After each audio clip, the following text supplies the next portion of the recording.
gunung gundul, sungai keruh, hutang menggunung, bangunan-bangunan hampir tidak ada yang berkualitas, jalan-jalan mudah rusak, jembatan mudah roboh. Pertanyaannya adalah, siapa yang penjajah itu? Ini kesadaran mungkin tidak layak diomongin sama gubernur, tapi saya mewakili hati nurani saya yang selalu ingin saya ungkapkan dimanapun. Kenapa? Ini problem bangsa.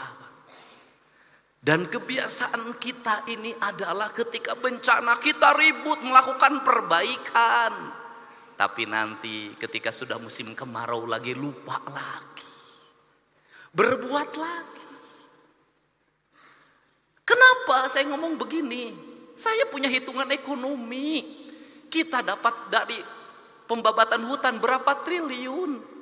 Kita dapat dari pengambilan pasir berapa. Dari pengambilan gunung berapa. Tapi ketika bencana berapa puluh triliun, ratus triliun yang harus kita kerahkan. Rugi. Bangun jalan di Jabar.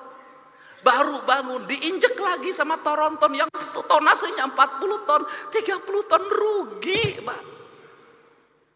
Dan semua orang diam, berdiri seperti patung.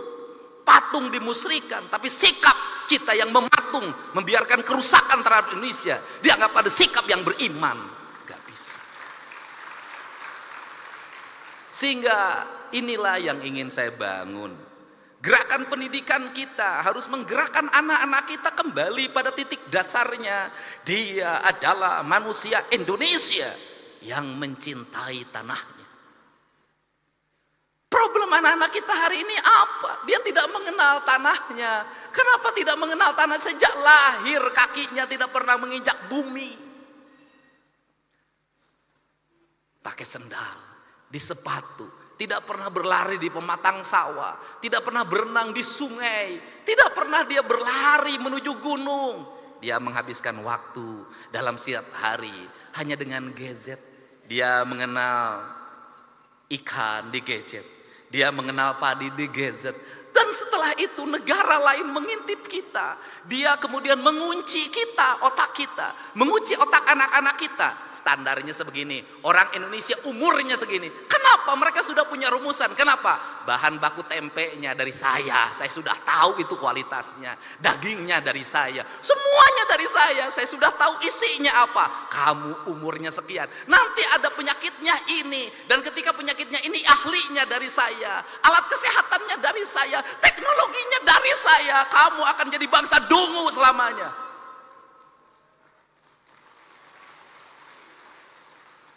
Saya tahu yang begini, Pak. Setelah itu permainannya dari saya, filmnya dari saya, permainannya dari saya, gambar-gambarnya dari saya, semuanya dari saya. Kita menjadi bangsa penjual, penghamba. Kita kaya, tapi posisi kita menjadi orang miskin. Kita ini bangsa kaya raya, Pak Ketua DPRD, tapi kita kayak orang miskin. Mangga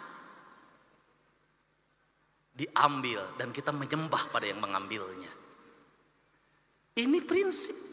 Gerakan kepramukaan harus seperti ini.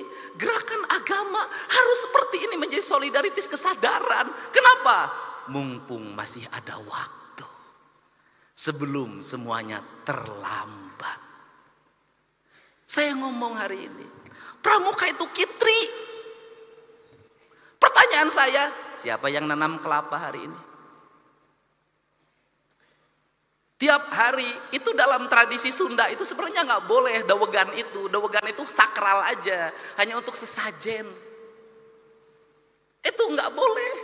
Kenapa? Itu pantangan pamali. Saya tahu kalau yang mudanya diambil terus, yang tuanya tidak akan lahir. Akhirnya kita hari ini harga yang mahal kelapa. Kelapa karena bijinya juga diperlukan untuk industri biskuit di Cina. Barang yang murah kita ini tiap hari ngomong nanam nggak ada. Maka pemerintah Provinsi Jawa Barat tahun ini itu membuat sebuah kewajiban, seluruh bantaran sungai setelah dinormalisasi, setelah rumah-rumah kumuhnya dibongkar, maka harus tanamin pohon kelapa sepanjangnya. Saya tiap hari nanam pohon kelapa. Kenapa? Ini pohon yang paling kokoh. Kemudian nanti itu apa yang dilahirkan dari pohon kelapa itu minyak. Dulu kita di mana di Jawa Barat penghasil minyak terbaik? Ciamis. Minyak keletik. Saya tahu betul pada saat minyak keletik dikonsumsi oleh kita, dikembangkan pikiran bahwa minyak keletik itu mengandung kadar kolesterol tinggi, berbahaya bagi kesehatan. Terus itu. Yang baik itu adalah minyak sawit. Sekarang dibalik lagi, yang terbaik itu adalah minyak kelitik barat. Itu begitu.